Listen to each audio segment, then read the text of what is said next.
The South Carolina house fire conceals evidence of a contract killing. When a second death is discovered, police connect the two incidents and suspect a group of businessmen who will kill to protect their interests and settle scores. Agents must use their own tricks and their own criminal contacts to uncover the truth and stop the cutthroat conspirators.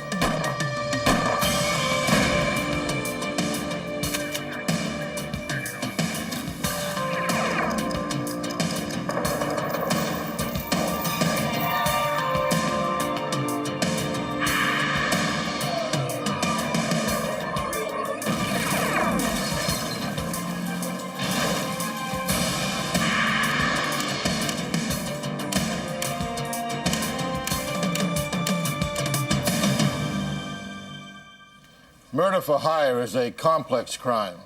Solving it means finding the killer and whoever paid for the hit.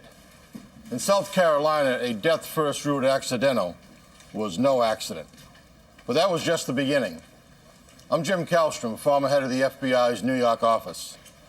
Agents discovered greed, betrayal, and shady dealings, and found that sometimes family ties can strangle.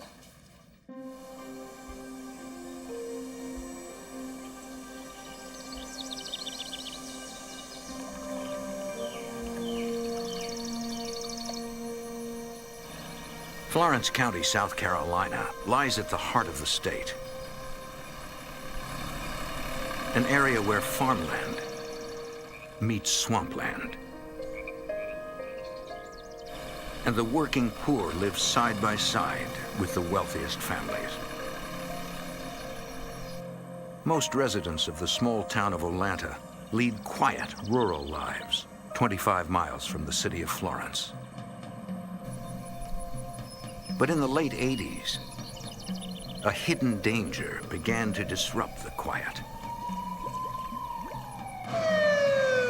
On the morning of June 10th, 1987, the volunteers of the Olanta Rural Fire Department responded to a farmhouse fire outside of town. By the time they reached the scene, the house was engulfed in flames.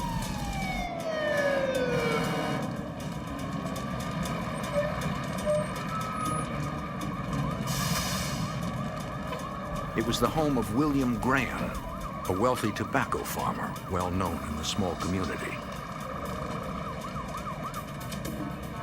The firefighters struggled to control the flames, knowing the elderly Graham lived alone and might be inside. That's command. Go ahead, 11 seat.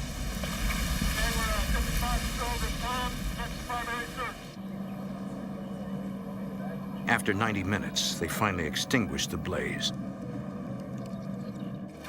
Investigators searched the gutted house, and in the bedroom, found Graham's body lying in his charred bed.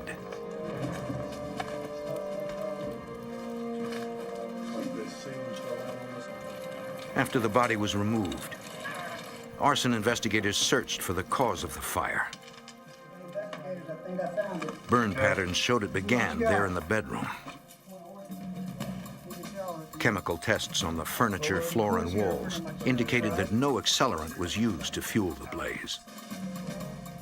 Near the fire's point of origin were several electrical outlets.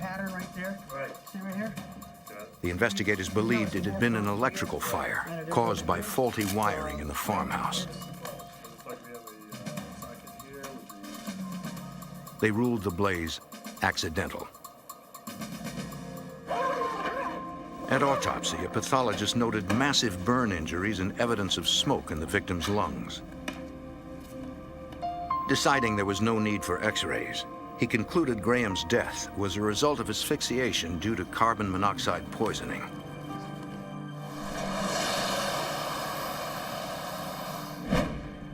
County Prosecutor Dudley Salibi read about the case in the local papers. Even though the autopsy had not indicated foul play, and even though there was no manifest evidence of arson, there were rumors throughout the Olanta community that Mr. Graham had died as a result of foul play.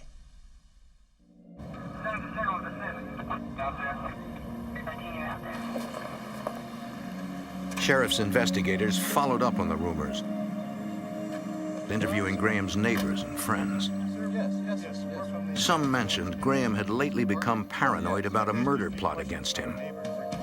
But police found nothing solid to prompt a homicide investigation. After checking every lead, the sheriff's office closed the case. Then, 7 months later, in January 1988, a hunter in nearby Clarendon County spotted a mound of dirt in a field.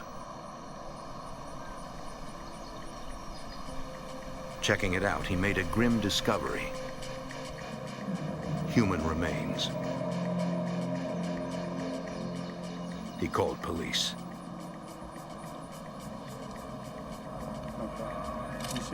Investigators determined the body had been placed in a grave only 10 inches deep and likely unearthed by scavenging animals. There was no evidence nearby to indicate who the victim was or how he died.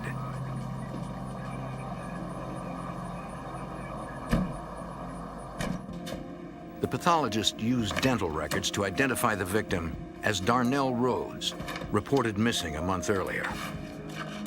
Rhodes had been shot once in the back, twice in the face, and 5 times behind the left ear. A brutal murder, especially in this quiet community.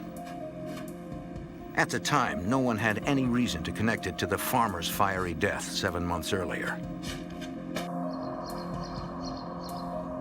The county sheriff's department wanted to bring in more resources since the violence was so extreme.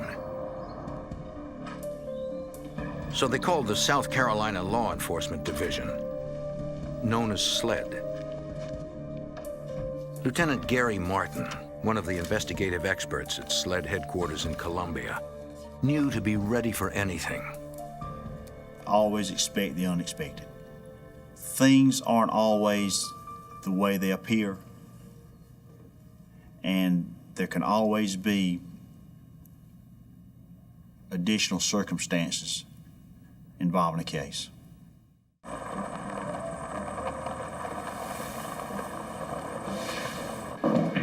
SLED agents and sheriff's detectives began by visiting area hangouts the victim, Darnell Rhodes, was known to frequent. Many knew the man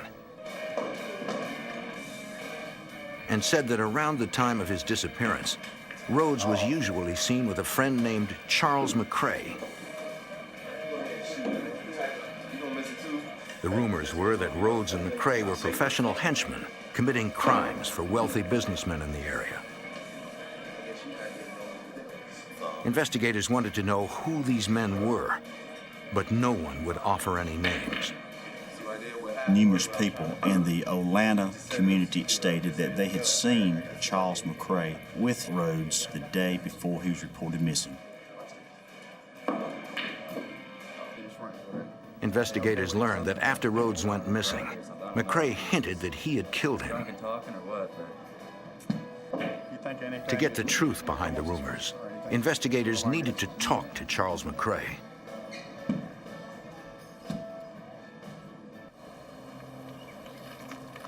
At about the same time, someone filed burglary and assault charges against McCrae that were unrelated to the Rhodes case. Clarendon County detectives decided to arrest him on those charges, hoping they could get him to talk about Rhodes. They can and will be used against you in a court of law. The right to talk to a lawyer and have him present with you while he's being questioned.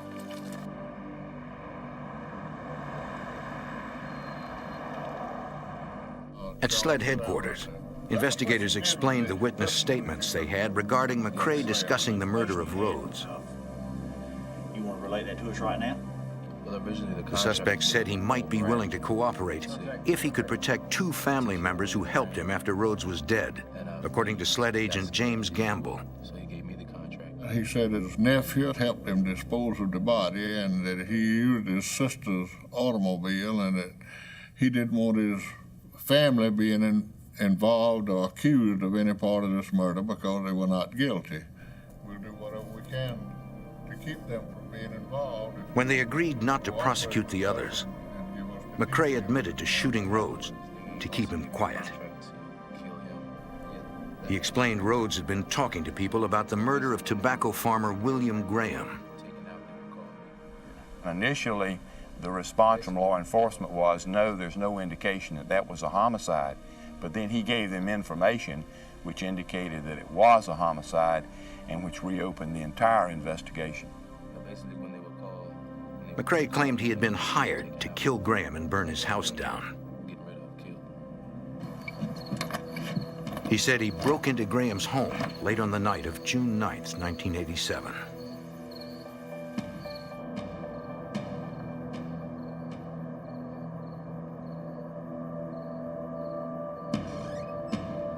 McCrae found Graham asleep in the bedroom.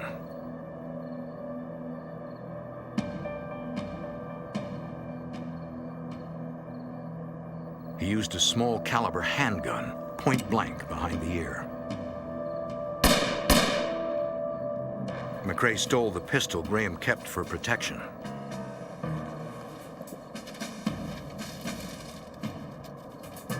To cover the crime, he stuffed newspapers under the bed and lit them.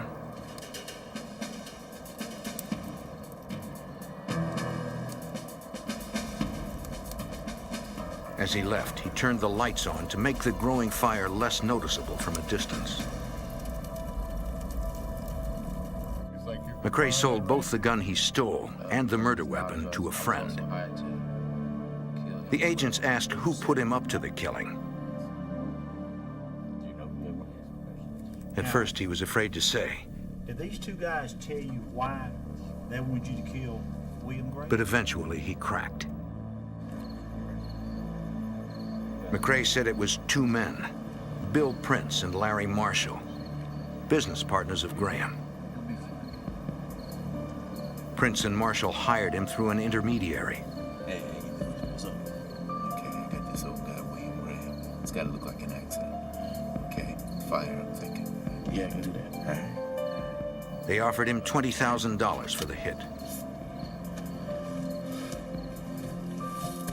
The agents knew of Bill Prince and Larry Marshall, prominent local businessmen, both millionaires.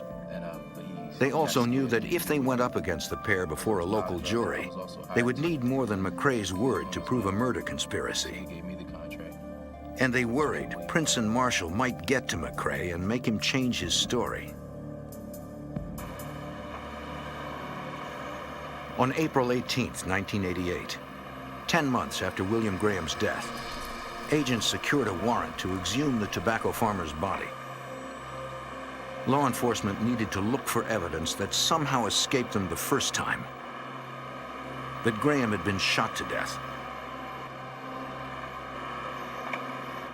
X-rays taken during the second autopsy revealed two .32 caliber slugs in Graham's skull and a small entrance wound behind his left ear. A pathologist removed the projectiles so they could be compared to the murder weapon.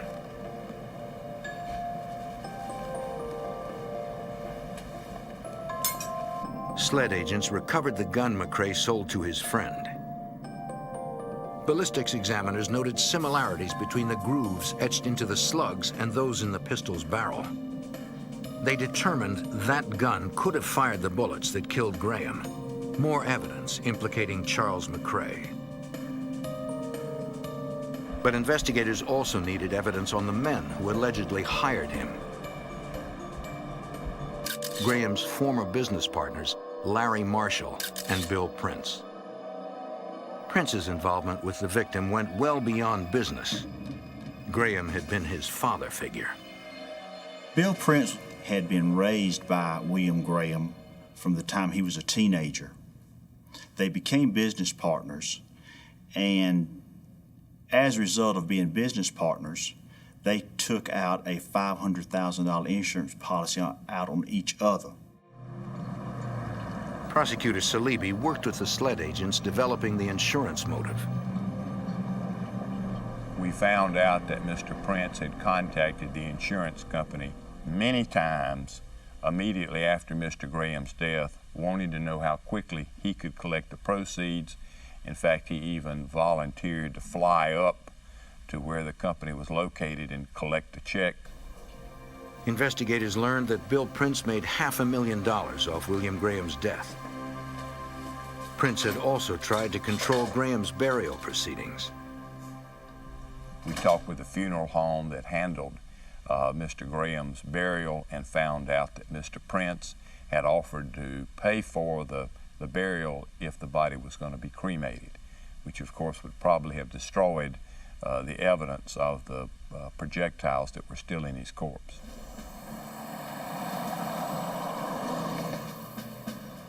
Authorities made no effort to hide their investigation of Bill Prince and Larry Marshall, and discovered that the men had lost $400,000 to Graham in a recent lawsuit. And 2 weeks before he died, Graham had filed a second suit against them. A compelling financial motive, yet it was only circumstantial evidence against two millionaires not easily intimidated by the law. No one was charged other than Mr. McCrae initially, because the only indication we had that others were involved were from Mr. McCrae. There were no corroborating witnesses, there was no physical evidence. Then investigators' early fears were realized. The one witness they did have backed down. Mr. McCrae soon recanted his story and refused to cooperate, so there was nothing to support what he was saying about others being involved.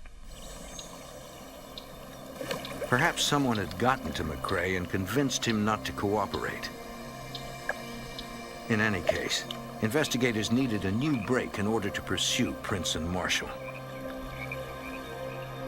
In December 1988, that break would emerge in a South Carolina cemetery. In 1988, South Carolina Law Enforcement Division agents investigated an arson and alleged murder for hire in the death of William Graham. When Charles McCrae confessed to the killing, he said that millionaire businessmen Bill Prince and Larry Marshall hired him for the hit. But then McCrae recanted and the investigation stalled. 8 months later, a lawyer asked SLED agents to meet him in a local cemetery. What FBI? Yes. He said he represented a man named Fred Peachy Andrews, who had information on the case. Is that he knows who killed Mr. Graham. What situation? He's very nervous. The first thing he wants is protection. SLED agent James Gamble. The lawyer explained to us that Mr. Andrews was fearful of his life because he knew a good bit about the murder of Mr. William Graham. The attorney said Andrews wanted to talk to authorities discreetly, so they set up a meeting. In a parking lot the next day, Fred Andrews spoke with SLED agents James Gamble and Gary Martin. He said he used to run an illegal gambling operation out of his office, and through that operation, Bill Prince and Larry Marshall came to him about a contract killing. They had approached Peaches to either kill or find someone to kill William Graham because they thought Peaches had all these underworld contacts because he was running these poker houses and he'd going back and forth to Las Vegas, things of that nature. And they got some other guy. He said Prince offered $20,000 for the hit, but later told him that Charles McCrae had been hired instead. When McCrae started talking to the cops, Larry Marshall and Bill Prince began calling Andrews, threatening him to keep quiet. Prosecutor Dudley Salibi. He was threatened not to reveal what he knew. That had the opposite result of sending him to law enforcement. Andrews agreed to help get more evidence against Prince and Marshall and set up a tape recorder on his home phone. If the men called again, he would be ready.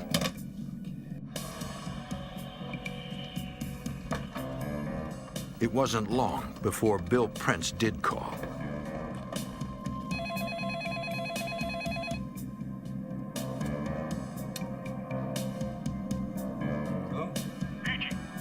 You know who this is? Once again, Prince brought up the Graham investigation. He said he heard Andrews was talking to Sled, and he and Larry Marshall needed to be sure he wasn't ratting on them. But this time, it was caught on tape. That kind of talk can get a person killed. Bill Prince stated to Fred Andrews that if it's true what I hear that you're saying to law enforcement, a lot of people could get hurt. You're gonna pay the price.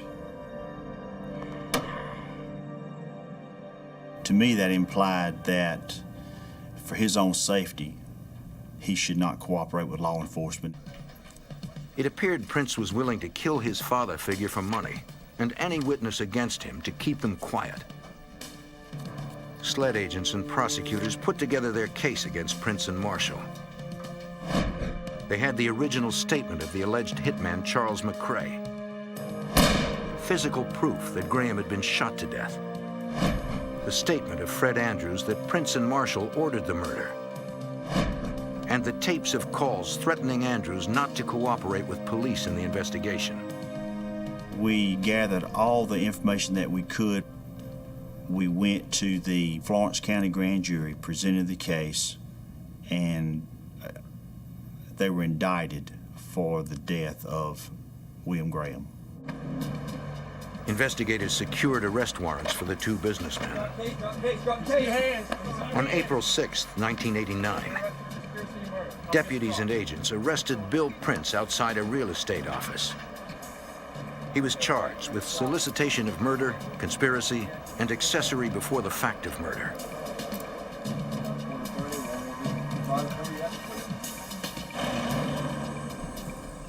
When Larry Marshall heard of Prince's arrest, he tried to run. Sir, can you step out of the car, please? What's this all about, officer? But another arrest team found him driving out of town. They arrested him on the same charges in connection with Graham's murder.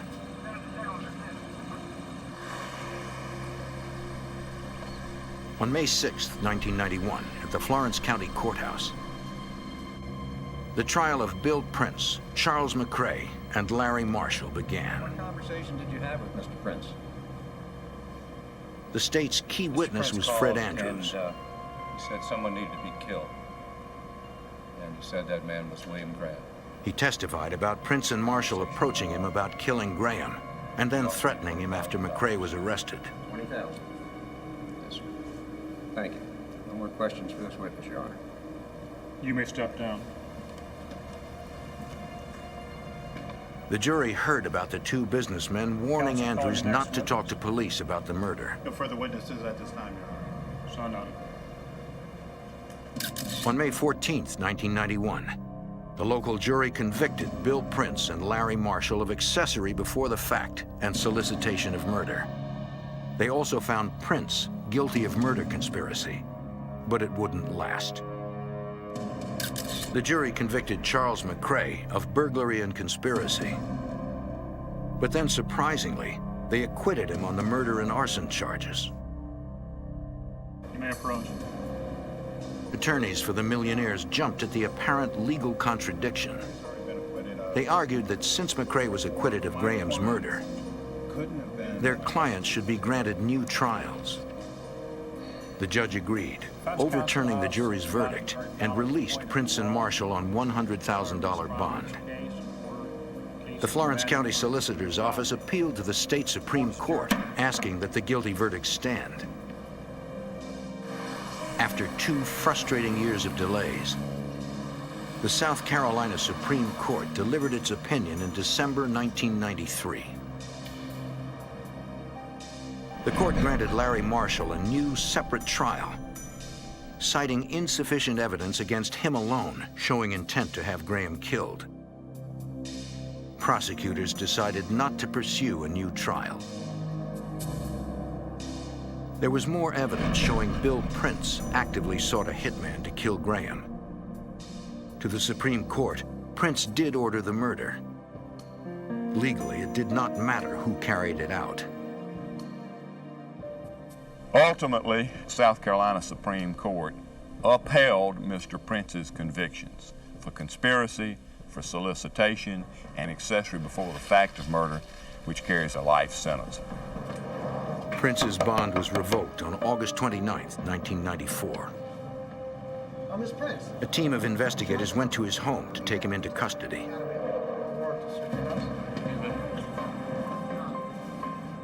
He was to be held to await sentencing. Okay.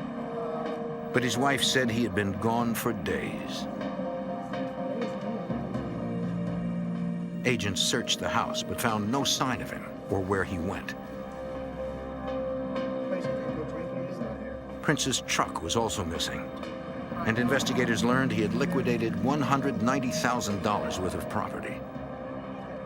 He had a head start and plenty of money with which to run and plan his next hit. After being found guilty of murder for hire, South Carolina millionaire Bill Prince jumped bond before sentencing.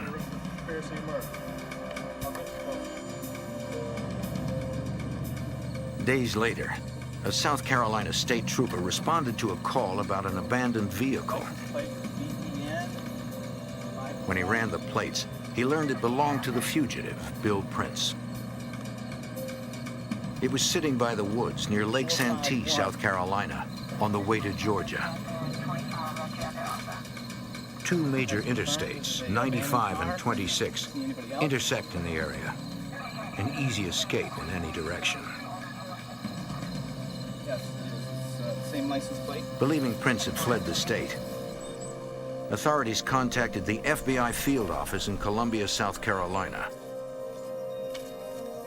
Special Agent Joe Youngener was assigned the case. The sheriff's office said that they had contacted his friends and his relatives, and they did not know where he was. Once we obtained federally an unlawful flight to avoid confinement warrant, then we started looking for Mr. Prince throughout the United States. They needed to narrow the scope of the search. I learned at that time that Bill Prince had a brother, Don Prince, who lived in Wilmington, North Carolina, and was an insurance businessman. And he had taken over some of the business affairs for Bill Prince. They believed he might also be helping to hide his brother. We decided not to interview Don Prince because we did not think we would get his cooperation. Instead, Wilmington agents developed cooperating informants in his neighborhood. Morning, sir. This is Agent Henderson. I'm Agent Williams. When they knew Don was at work, they interviewed neighbors and explained they were conducting a federal investigation that required discretion. Yeah, that's my neighbors. Several recalled seeing Bill Prince with Don and agreed to help. Well, let me leave the business card with you and ask that you give me a call. And they knew Don Prince's comings and goings, where he went to work, where he lived, and proceeded to watch this and report to the FBI in Wilmington. Within days, the plan worked. One neighbor spotted the Prince brothers outside Don's house. As promised, he contacted the FBI. The Wilmington FBI office notified me that this lookout had actually seen Bill Prince there at the house, at the residence. Yes. Yeah, they're down in Dijon. By the time the FBI got the information, he was gone. The many waterways of Wilmington would provide escape routes few would notice. Agents maintained surveillance on Don Prince, hoping he would lead them to his brother. But catching up with the millionaire fugitive wasn't easy. Bill Prince was harder to catch than the usual fugitive because he had virtually unlimited resources. Bill Prince and Don Prince were both successful businessmen. They had money, they had cars, they had boats, and they had airplanes. They had offshore contacts, and they moved around.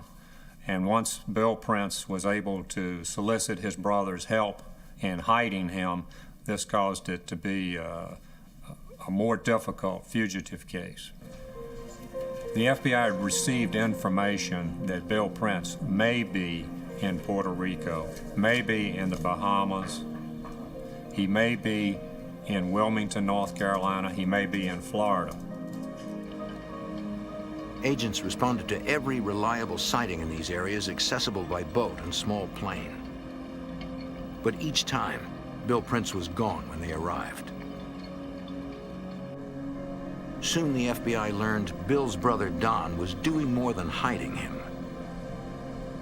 We also received information that Don Prince had contacted witnesses who had testified against Bill Prince, trying to get these witnesses to recant their testimony so that Bill Prince could get a new trial. I'm an associate of Mr. Prince. An intermediary for the Princes tried to get witness Fred Peachy Andrews to sign an affidavit swearing to new testimony. Testimony at Mr. Prince's trial might be in your best. But Andrews had no interest in changing his story.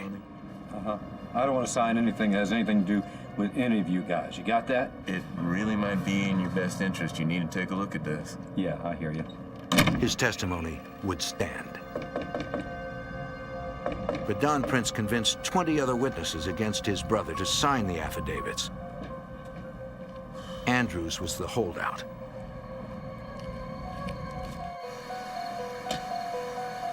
By December 1994, Bill Prince had been gone from Atlanta, South Carolina for 4 months. Several times, his people had reached out to Peachy Andrews to get him to recant. Finally, on one chilly December night, someone tried to eliminate him.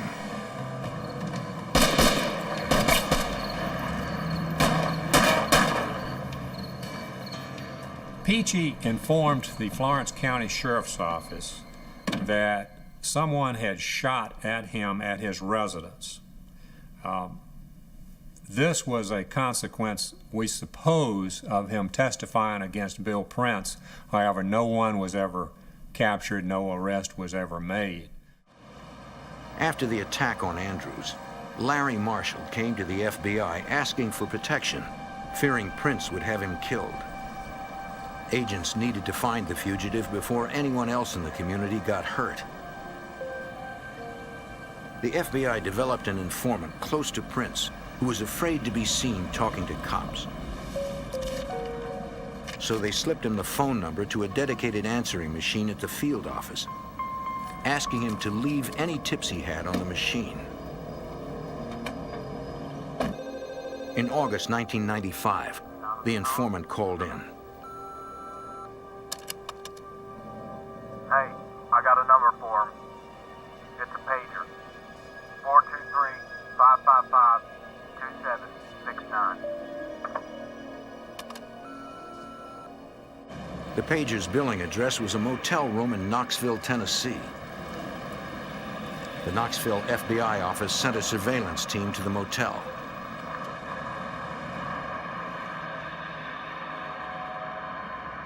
They set up outside the room and waited. After several hours, they spotted a man resembling Prince. He had changed his appearance from the way that we knew Bill Prince. He was wearing a straw hat, he had a suntan, and he had on a casual shirt. And the agents realized that this was the fugitive, Bill Prince. He first said that he was not Bill Prince, but then once they started talking with him, he acknowledged the fact who he was, and they arrested him. After a year on the run, Bill Prince was finally going to prison. But even prison would not stop his orders for violence.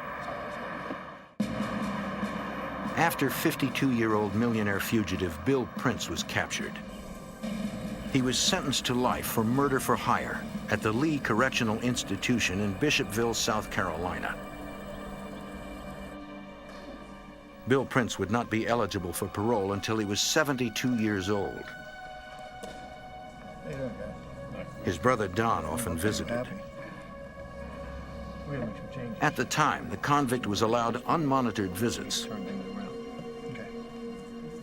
Authorities had no idea what the two discussed, what they were planning.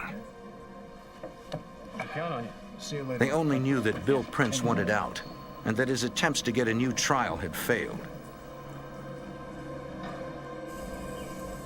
Prince wasn't willing to give up. 2 months into his sentence, he began talking with a fellow inmate about revenge and murder. The inmate said he could orchestrate murders for hire through his contacts on the outside. Prince wanted 5 men killed.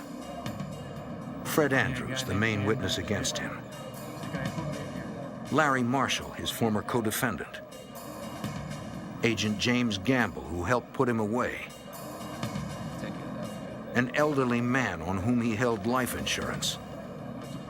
And even his own son, whom he thought was conspiring with Marshall to take over his fortunes.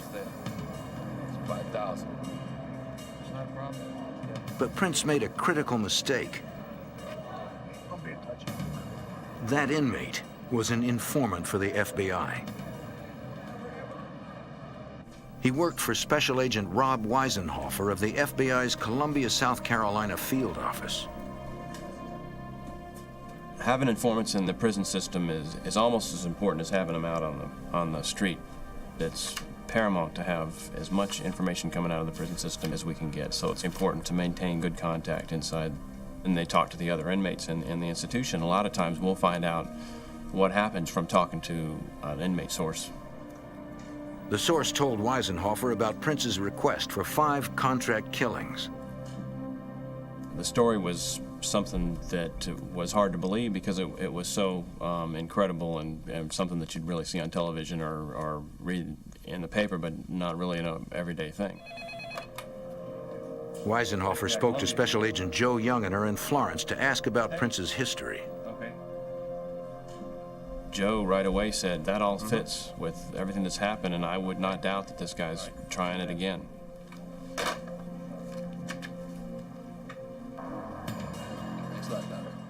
The informant was scheduled for knee surgery, so the agent met him in the privacy of the infirmary. Weisenhofer was not surprised to hear Bill Prince had his brother's help in the murder-for-hire plots. Bill Prince was willing to pay a hitman, and the payment would come through his brother, Don Prince. The informant said the brothers wanted to start by killing Andrews. We asked the prison informant to play along with Bill Prince because we needed to corroborate what he was telling us. We were concerned that Bill Prince was attempting to find a hitman. We didn't want him to do that before we could intercept him. And so we decided to play the role of the hitman. The informant would orchestrate the hit on Andrews, then arrange a meeting between the fake hitman and Don Prince, where they could complete the payoff and plan the other murders. Just on this. Agents from SLED and the FBI prepared for the sting. Bill Prince was just as dangerous inside the prison walls as he had been outside, as long as Don Prince was out there willing to do anything to help his brother. Bill Prince and his brother Don Prince. Investigators needed to stop the two by securing clear evidence of a murder conspiracy. According to SLED agent Billy Chastain,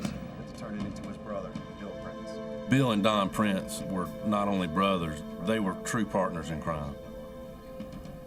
We needed to build a case not only against Bill Prince, but against his brother, who was not incarcerated and had never been incarcerated for any serious crime before. And we felt like we had to tie the two in a conspiracy to make it work.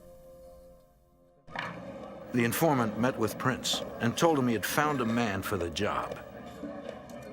He said that the hitman was a member of a motorcycle gang and that for $5,000 the hitman would kill Peachy Andrews, and Bill Prince took him up on the offer. The informant said he only needed to know where Andrews lived. Bill actually drew a map for the informant. We then had that map mailed to us by the informant. When we checked it, it was real. The map led agents directly to Fred Andrews' house. More circumstantial evidence of the brothers' conspiracy. Mr. Andrews, FBI. The agents met with Andrews and told him about the hit ordered against him. Yes, sir. We don't have time. They offered Andrews protection That's gonna be bad. and requested his help with the sting operation.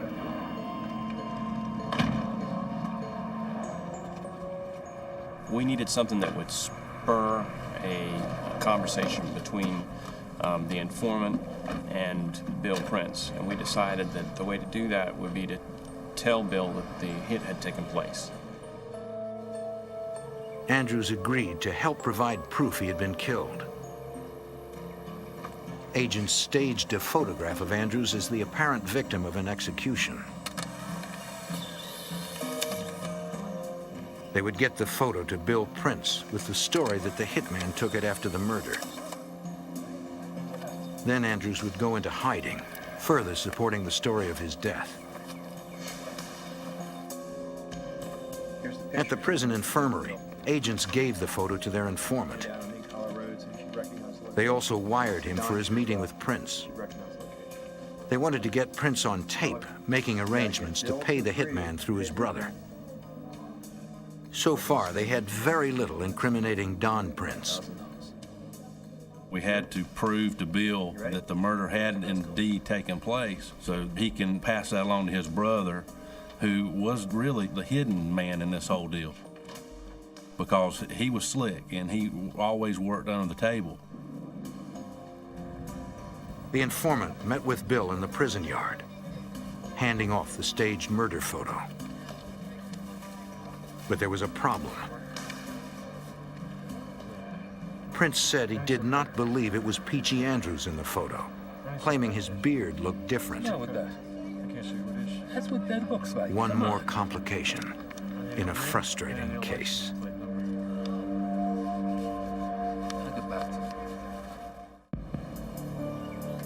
South Carolina investigators faked the contract killing of government witness Fred Peachy Andrews, trying to catch brothers Bill and Don Prince in the first of 5 murder-for-hire plots. Wasn't enough. A prison informant showed Bill Prince the picture of the hit, but reported to agents that Prince did not believe it was Andrews in the photo. Special Agent Rob Weisenhofer had to convince Prince and get it on tape. Bill Prince had asked several questions. One, what type of ring was Peachy Andrews wearing, and what did his the tags on his car say? Let's do it again. Agents gave the informant the details he needed and sent him back to meet with Prince. The informant told Prince he just spoke with the hitman by telephone. He gave him the information requested about the ring and the license plate. Ring drives a blue Oldsmobile, license plate NEB 531. Prince was still skeptical. He told the informant he needed more to be convinced. Oh. Another day in paradise. What's more proof? Frustrated, Special Agent Joe Youngener decided to add one more ruse to the investigation and planted a rumor that might help. Joe Youngener over in Florence mentioned to a newspaper reporter there that he should check the police impound lot in Florence County. When the reporter went by the impound lot, he noticed Peachy Andrews' car was there. Mr. Andrews is sort of a local character, and that car was well known around Florence. So when the reporter saw that car, he put 2 and 2 together and realized that that Peachy Andrews, who had been an important witness in the Bill Prince trial, was missing. Conducting interviews, the reporter learned Fred Andrews had not been seen for over a week, and people were beginning to talk that something had happened to him. What he did not know was that Andrews was holed up in an FBI safe house. On December 14th, 1995, the reporter published a story about Andrews' disappearance. When Don Prince read the column, he brought it to his brother Bill. Yep. They were huddled together in the meeting room, and it was apparent they didn't want anyone else to hear what was going on. Pay him today. It looked like Bill Prince was finally convinced that Andrews had been murdered. Best way. Thank you. See you later. Now he would set up the payoff through the prison informant in a conversation taped by the FBI.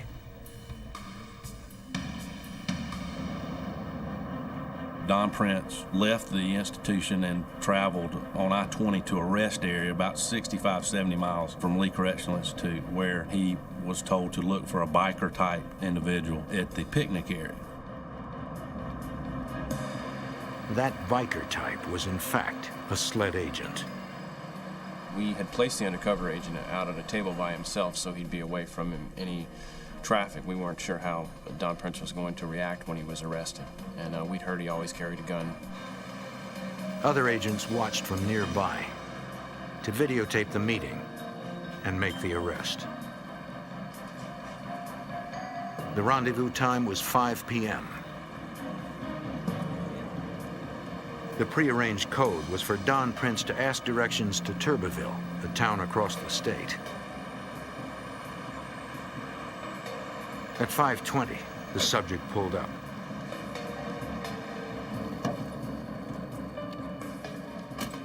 Don Prince walked down and asked him where was Turbeville. Must be done.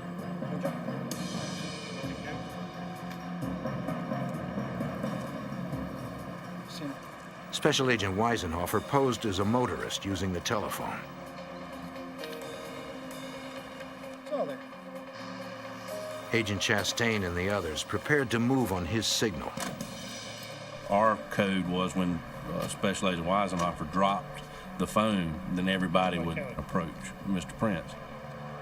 The undercover agent said he was ready to do the next hit against Larry Marshall. But Prince said they wanted to wait until things cooled down.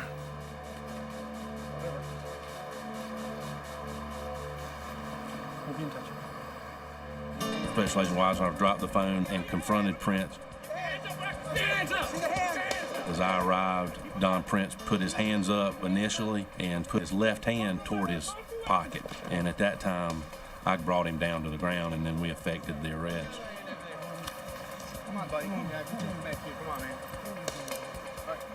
After we arrested Don Prince and put him in handcuffs, we picked him up off the ground, and as I was bringing him up off the ground, he said the things you do for your brother. It was coming to the realization what had happened to him at that point. Agents recovered Don's gun from his car.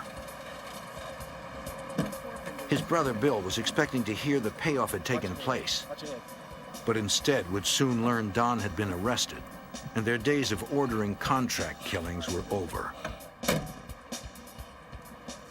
The Prince brothers are the most vicious individuals that I've ever been around. Bill and Don Prince are cold-hearted murderers in our eyes, and obviously in the court's eyes too. Bill Prince, already serving a life sentence, was convicted of conspiracy to commit murder and sentenced to an additional 22 years in federal prison. His brother Don was sentenced to 17.5 years for his role in the murder-for-hire plot. It was a huge team effort between SLED and the FBI, and we were actually able to save some lives. But it's really gratifying when you realize at the end of the day that people probably would have been killed if we weren't there. Bill Prince was moved to administrative segregation. No more unmonitored visits. No more murder plots.